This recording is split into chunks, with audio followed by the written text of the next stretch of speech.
deslumbrante. Essa é do show que a gente...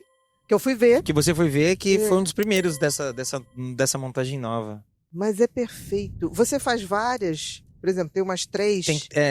Alguns figurinos especificamente tem que ter vários. Esse é um deles, porque não resiste, não resiste, assim. Tem um livro que é maravilhoso do figurinista do Michael. Ele fez roupas do Michael a vida inteira. Desde o álbum Thriller até a roupa que o Michael foi velado, é esse cara que fez. Que legal. E aí ele fala que esse figurino especificamente, o Michael queria esse efeito metálico, só que ele falou que era horrível, porque o tecido desbotava. É mole, né? E desbotava, falou que desbotava. E aí quando eu li, eu falei, não, mas isso anos 90, hoje não é possível. Não, e hoje ainda não encontraram um tecido que preste. Toda vez desbota. Então, tem que ter um monte. E vários figurinos você tem que fazer mais de um. Não, nem todos, sabia? Nem todos. Por exemplo, tem um figurino que eu chamo sempre de a segunda pele, que é o figurino que... o primeiro figurino é um figurino do show que fica os primeiros 40 minutos fica esse figurino, ou a parte de cima ou a parte de baixo. Então esse figurino eu sempre tenho que ter uns 2, 3, porque um tá lavando ou tá em manutenção, eu uso outro. Mas os outros figurinos... o terno branco também tem que ter, porque é branco. Exatamente. Então não tem como. Mas os outros, tipo Beat It, eu tenho vários, mas eu tenho vários porque, assim, cada turnê o Michael usava um tecido diferente, ou zippers de uma cor, ou pedrarias de uma cor. Então, como a minha brincadeira é copiar cada turnê, então eu tenho de cada turnê. Trazer ele cada vez mais inteiro, né? Porque a galera que é muito fã, é incrível. O terno branco, ele é um terno branco risca de giz. Mas cada turnê a risca de giz é de um jeito. E quando você usa o terno certo da turnê certa, quem é muito fã fala... Caramba, você fez o risco certo. Então, certinho, né? Sabe? Próxima, Bru. Mas é linda. Isso aqui, né, eu acho incrível, porque até o sorriso... você acha? Né? Eu acho. Porque não é o sorriso da forma dos dentes, é a energia do sorriso. É o sorriso do Michael. Eu consigo ver isso, assim. E eu sou da geração que viu o Michael desde Jackson 5. Ele cantando pequenininho, com 9 anos, com os irmãos. Eu tinha aquele vinil. Compactinho eu tinha, do 5 Jackson.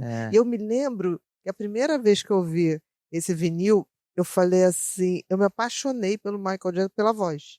Eu falava assim, quem é que canta isso? Aí eu fui vendo na televisão aquelas coisas, eu falei, gente, ele é lindo, ele era muito bonitinho, ele realmente era mais bonito. E ele sempre teve essa coisa de um sorriso coisa de mesmo. Criança. Ele cantava... sorrindo, ele sentia a música. Os outros cantavam. Tem uma fala dele ainda criança, que ele pega e fala, I don't sing if I don't mean. Ele fala, se não tiver significado, se eu não sentir, eu não canto. Ele literalmente sentia. A música percorria o corpo do Michael, né? Era. Impressionante. Próxima, Bru.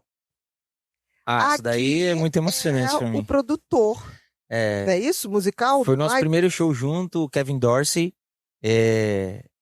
A gente fez o primeiro show junto em Nova York, no dia 25 de junho, na Broadway. E pra gente foi assim... Na correria, né, a gente às vezes não percebe pequenas vitórias, né? Porque você tá correndo, você acaba um show, você tem que pensar no outro, aí você tem que fazer a conta desse e já ver como é que é o outro e arrumar o que quebrou, então você não comemora. E aí, quando a gente chegou em Nova York, foi assim, 25 de junho, em Nova York, na Broadway, na Times Square, na verdade, né? Porque Palladium Theater é ali, na esquina da Times Square. E era um show que a gente ia fazer, era o primeiro show nos Estados Unidos e era a primeira vez que se reunia o coreógrafo, a guitarrista e o backing vocal, né? E o backing vocal foi co-diretor musical do Michael e diretor vocal antes até da primeira turnê do Michael. Ele começou a trabalhar com o Michael ainda na última turnê dos Jacksons. Do 5 Jackson, dos irmãos. Na época eles trocaram, o nome precisou trocar de Jackson 5 para The Jacksons. E aí, é isso mesmo, The Jacksons. Era o primeiro show e essa foi assim a primeira entrada dele que a gente cantou I'll Be There junto. E pra mim foi muito emocionante, porque... Tá se vendo, aí não tá dando pra segurar. Mas isso eu sou chorão, quase todo show eu choro. Foi. E nesse show foi incrível, porque ele várias vezes o coreógrafo já tinha falado, cara, você tem que participar desse show. E ele falava, não vou participar. Não, mas tem que participar. E ele falava, não gosto, não vou participar. E aí, como a gente foi para os Estados Unidos, ele falou, tá, vai, eu vou participar, eu vou ver o que é isso. E aí, curiosamente, no primeiro show nos Estados Unidos, porque a gente ia fazer, veio a pandemia. E lá nos Estados Unidos tem uma coisa das unions, que é como sindicatos, eles são muito severos. E a gente tinha um contrato e o teatro, ele não era union, mas durante a pandemia ele virou union.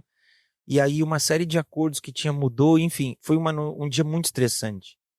Porque a equipe americana de montagem não entendia aquilo que eu falei, eles não entendem o que é o show até assistir. Exatamente. Então eles dificultaram muito pra gente a parte técnica e foi uma coisa muito assim estressante e eu tava com muito medo mesmo, sabe? Assim, a equipe tensa e é incrível porque era uma tensão do corpo ficar rígido e na hora que o show começou, a galera gritando, a casa cheia e aí aquilo acabou.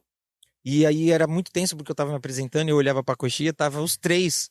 E aí eu ficava... Da equipe dele. aí eu ficava me apresentando assim, que eu falava, não quero olhar pra eles, eu não quero olhar pra eles. E aí, pô, nessa hora eu fiquei muito emocionado. E quando acabou foi incrível, porque eles foram no camarim, eu já tinha me apresentado com o coreógrafo e a guitarrista, mas com ele não. E aí ele foi no camarim e ele falou, olha, aonde você estiver, você me chama que eu vou estar lá. Você pode contar comigo pro resto da vida, cara. E aí, tipo, de lá pra cá, a gente estabeleceu uma relação. Você recebeu um selo, né? Um certificado de quem conviveu com o Michael, né? Tipo, por isso que eu falo, quando eu falo o maior intérprete de Michael Jackson do mundo, não foi dado por pessoas, ou por uma crítica, ou por uma associação, não sei o quê. Não. Foi dado por quem trabalhou com ele e pelo público, né? Quando acabou essa série de shows, ele falou, me leva pro Brasil, que eu quero fazer um pente fino. E aí, no mesmo ano, ele veio pra cá, a gente foi pro estúdio, ficou umas 6 horas no estúdio, e aí ele ficava, olha, isso aqui tá perfeito. Isso daqui, o Michael gostava que fosse assim. Você tem como fazer isso aqui? E aí ele foi botando tudo no lugar. Então, quando a pessoa ouve hoje o show, óbvio que são os artistas, né? Os músicos da banda são artistas, são pessoas que interpretam com o sentimento deles, mas que receberam uma orientação de alguém que trabalhou o Michael. Então, exatamente. E é um querido, assim. E é uma pessoa... E de novo aquilo que eu falei. As pessoas... Os maiores são muito generosos. Porque eu conheci ele como o backing vocal do Michael, o co-diretor musical do Michael. Aí um dia eu tava aqui e aí do nada ele fez Oh Yeah. Eu falei, cara, pelo amor de Deus, tá parecendo o Oh Yeah do Curtindo a Vida Doidado. Ele, mas é a minha voz. Era a voz aí dele. Eu falei, como é a tua voz? Aí ele, nunca te contei? Eu falei, não. Aí ele me mostrou um vídeo. Esse cara dirigiu. Ele tem mais de 170 menções no Grammy. Ele dirigiu vocalmente Whitney Houston, Michael Bublé. Os principais jingles americanos são dirigidos por ele. E aí você fala... E aí eu lembro que eu falei, cara, o que você tá fazendo aqui? Pelo amor de Deus. Eu tô com vergonha agora. Não, e aí ele tá ali. É porque um grande reconhece um grande, né? Eu acho que tem isso. Eu acho que uma pessoa grandiosa, ela sabe... vibra numa mesma energia. Eu sei que você reconhece. Essa foto, ela... Lindo mesmo. E ele é grandão, hein? Porque você é alto, o cara é mais alto que você, ele é eu gigante. Tenho 1,74, o Michael tinha 1,78 e ele ainda é mais alto. Ele é mais alto, ele deve ter quase 1,90 m.